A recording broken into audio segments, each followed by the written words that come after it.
October is Breast Cancer Awareness Month, and 1 in 8 women will be diagnosed with breast cancer. Yeah, and one of those women was our very own, Amy Johnson. Here's her story of strength and perseverance.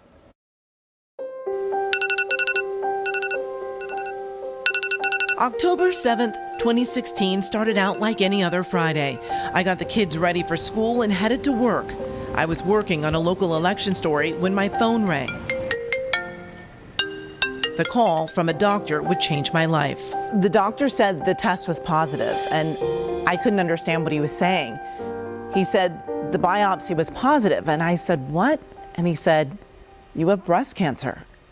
It was like the world stopped. I actually found my lump, got a mammogram followed by a biopsy, but I still couldn't believe it was cancer.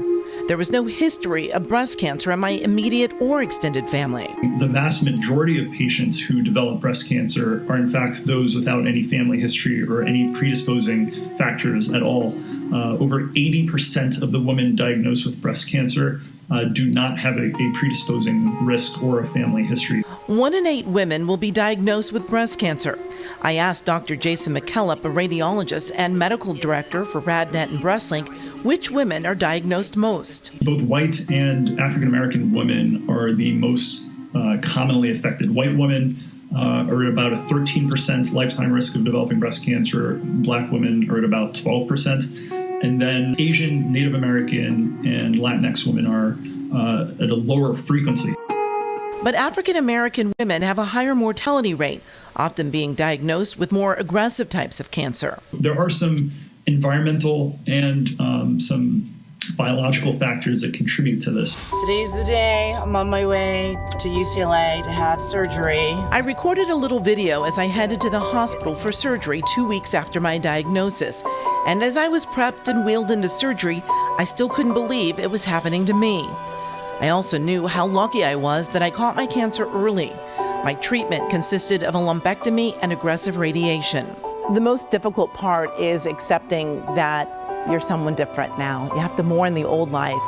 I'm now part of a wonderful sisterhood of other women that are breast cancer survivors, but I'm also a person with a pre-existing condition. And sure, there's a little extra weight from all the medication, but I know that I'm on the other side, and it's all positive.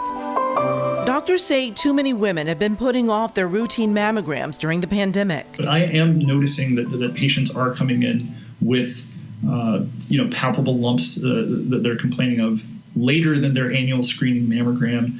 And the tendency is for these lumps or these findings to be larger than they otherwise would have been had they come in for their yearly screening. This year, I celebrate 5 years since my cancer diagnosis. It truly is a cause for celebration, if you will, and congrats to you. The odds are in my favor. At 5 years, you're at 6% of recurrence of the known disease, and by 10 years, you're down to 3%.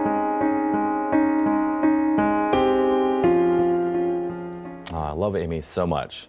So amazing. And throughout the year, Amy says that she hears from family, friends, even strangers who say they're getting a mammogram because of her decision to share her story. It truly just takes one person to share their story. And Amy, we are so proud to work with her and just the strong woman she is. For sure. The strong mother she is. Very inspiring and vulnerable. It takes a lot to do that. So we're glad you're doing well, Amy. A lot has changed over the last 2 years, but one thing remains the same: our commitment to bringing you the facts with honest and accurate reporting. At CBS2 News, we'll continue to honor that commitment, and we place a high value on being your trusted news leader. As we move forward, stay connected, stay informed, stay with CBS2 News, because one thing is sure: wherever we go from here, we go together.